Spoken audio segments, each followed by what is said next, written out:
Indians are absolutely dominating. I'm thoroughly impressed as to as to sort of the chess revolution that has happened in India. The current generation is certainly the strongest. I expect to face Indians in every super tournament. Meeting at Casablanca.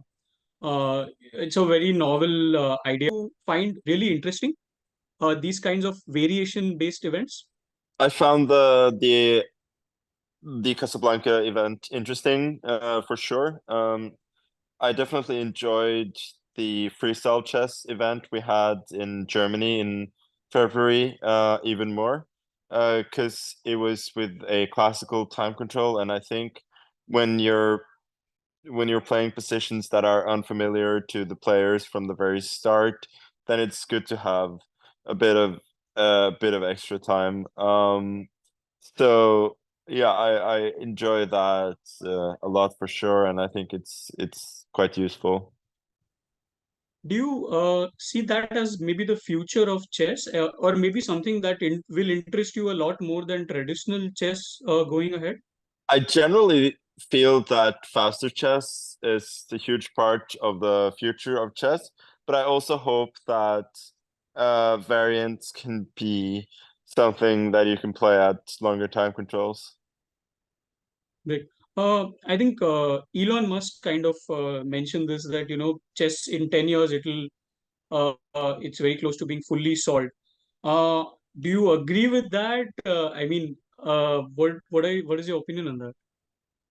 I'm not a mathematician. I have no idea.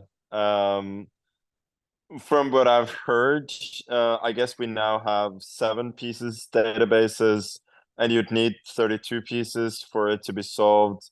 I think for chess to be solved by that time, it could only be like in a few specific variations. I think I'm pretty sure that chess is solved in the sense that the correct result is a draw.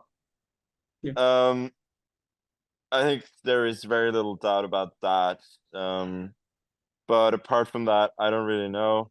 And I think also chess is so complicated that um, its viability will certainly continue for a long time. Like at the Warsaw event, Superbet Rapid and Blitz, there was two things that we noticed. One was that you were the oldest player, which I don't know, is that like a new thing? And second, there were three Indians out of 10 players. There were three Indians. So if you get past Gukesh, you'll meet Prag. If you get past Prag, you'll probably meet Arjun. Do you see that as a sign of things to come in the future? Just maybe half of Indians in the field. I found it pretty refreshing to be the oldest player. I think I've been the second oldest player, maybe even the oldest player at tournaments before. So I know that this is the future, and I hope that I will be, because that means that I will, continue to be good for a long time. As for the Indians, it's happened for years now already that I expect to face Indians in every super tournament there is. If you see at youth levels, um, Indians are absolutely dominating. So also in terms of sheer numbers of youth players, there's no match. So I'm thoroughly impressed as to as to sort of the chess revolution that has happened in India. All the kids that I'm facing are great kids as well. So I'm really happy for Indian chess, and I will continue to try and fight the kids as long as I can. Right. You fought one generation of Indians, which is Vishy Anand. Then maybe there was the Vidit and Srinath and all of these guys. Now you have maybe the third generation, the teenage prodigies who are coming and meeting. Uh, do you see there is maybe something that is similar between all of these Indians, or maybe something that separates the Anand era players from the Gukesh Pragg? I feel like most of uh most of the players have been taught in this kind of the same way, in the sense that everybody has, not everybody, but most players have supreme calculation skills. And I think coaches, I mean, first Anand, who, well, I don't know how, I mean, Anand also has incredible knowledge about the game and so on, but that's the first thing you noticed about him, and that's also the first thing you notice, especially about Gukesh as well, but also the other kids, and a lot of the other of the kids have been coached a bit by Ramesh, who is very calculation based, and I think also other coaches may or may not be, but I'm not sure. So I think that is a key characteristic that sort of combines the generations of Indian players that I've played. What I do know is that the current generation is certainly the strongest and most dangerous generation as a whole. Do you mean that only in terms of India or any generation to come out of any country? Because Soviets were pretty strong back in the day. No, especially in terms of Indians, even though this current crop of players, whom I guess um, a lot of them are Indians. It's probably the the players born from 2003 to 2006 are, I think, certainly the strongest generation of players that we've had since the 90s kids, which I obviously maintain is the strongest of all time. Is it a generational battle sometimes? At the candidates, were you kind of maybe rooting for maybe Fabiano or Hikaru or even Nepo, because they are, as you said, same generation slightly as compared to these younger ones? Not necessarily. I've been competing with these guys for so many years that even though I have the generation thing in common, they're all rivals. So I rarely wish them anything much extra, even though I'm on decent to good terms with all of them. Yeah, but let's say you are facing a Gukesh one day, or let's say a Pragg. How different is it to play a Gukesh or a Pragg? Um, they are a little bit different. I think Gukesh is very calculation based. Prague is a little, also calculates well, but he's like a little more intuitive, more of a sort of a player, in the sense Yeah. that he's, or more of a gamer in that sense. Whereas Arjun is just a sort of a complete madman at the board who wants to kill you in every single game, has crazy preparation, and plays extremely ambitiously. And that's what makes him really dangerous. Is there one player between these three that you absolutely love playing against or hate playing against? I've had a lot of great duels against Prague already, so I've really enjoyed that. But I mean, I like playing the kids in general. Yeah. What was the equation like? Because you guys were in the same team at Global Chess League. There was Arjun, Pragg, Gukesh, and you in the same team.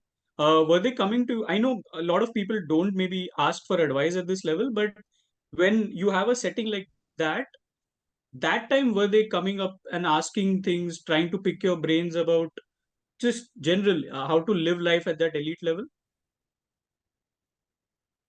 I think we were talking in the team like equals, discussing chess. Played a few training games as well. But yeah, generally it was quite enjoyable. Right. Uh, from your own experience, I read a book written by your first coach, Simon Agustin, where he wrote that, what separated you was you loved reading a lot of books. Do you see that the current generation maybe is not so much into reading books? Can you just talk about how you were shaped by reading a lot in your younger days? I think that I kind of used the tools that I had at the time. I see that the younger generation may not necessarily read as much, but I see that they're always doing something chess related, and I think that's the most important thing. But if you were maybe, let's say, born with these guys, would you not be interested in books as much? Would you also have taken the same path, engines, technology, things like that? It's very hard for me to Yeah, say.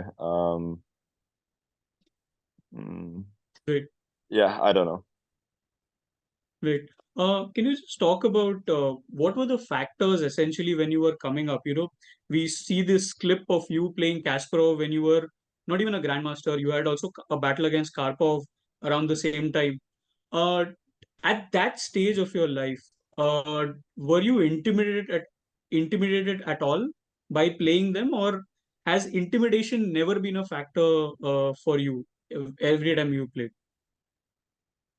I was massively intimidated playing Kasparov Yeah, at 13, and you could see that from the fact that in the game that I eventually drew, I spent oceans of time just double checking lines that I could have played a lot quicker. And if I'd done that, I probably would have won the game instead of drawing it. So I think they say that your appetite sort of grows with the more you eat with the meal, and that definitely yeah, happened for me.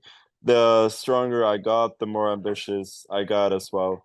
I think at those days, I had a lot of respect for older and stronger players. Like I sometimes accepted draws in positions where I was better and so on. But I learned to be more confident with age and as I got more experience and better. great. Now that Gukesh is going into the World Championship battle, I know he's already tried asking you for advice, and you said that just I think before the candidates you told him don't go crazy, and you didn't pretty much know because everybody's experience is individualistic. But now that he's preparing for the World Championship battle, what is maybe the one thing that you think that he should know about, competing there? I think the one mistake um, that I made competing against Anand is that I was a little bit intimidated again. Um, I had this impressions um, that players playing in the World Championship, they sort of elevate their game to a level that they haven't been at before. My experience from playing five five World Championship matches is that yes, people do indeed have better preparation than in other tournaments, but when people come under pressure, um, they make the same mistakes as they've generally made for their careers. So that would be my best advice. Don't be intimidated, and don't build your opponent up in your mind to something that he's not. Right. Just a couple of last things. I wanted to understand at Norway Chess, what is it that you're looking forward to? Because some of the biggest stars are coming to your home country. It's almost a home event for you. So, wanted to understand what are you looking for most forward to at the Norway Chess event? I'm looking forward to fighting against the best players in the world. I I did I did play quite a bit of classical chess last year, even though I haven't been for a while, but not a lot of it was against only the top players. So that's something that's quite exciting for me. I probably don't want to do that nearly as often as I did in the past, but that's also what makes the events that I do play special. So I also like I'm curious to see what my level is because at the moment I don't really know. Okay, just one last thing. I was wondering whether you'd seen the Queen's Gambit, and if you saw it, what was your impression of the actual chess that was happening? Did you kind of like it? Did you not like it, or were you just too absorbed by the drama to be too focused on the chess? Maybe. Well, the series and the drama itself was quite enjoyable, but I am a chess player, so I was probably just as focused or more at the chess scenes, and there were a lot of um, chess fragments that were unfamiliar to me and quite interesting as well. And I know that Gary Kasparov was involved with that. I spoke to him later. He was very happy with some of the positions he'd picked out there. So I think they did an excellent job on that one, and I enjoyed the series very much, both as a chess player and as a non-chess player. Great. Thank you so much for your time, Magnus. We wish you the best of luck. Thank you.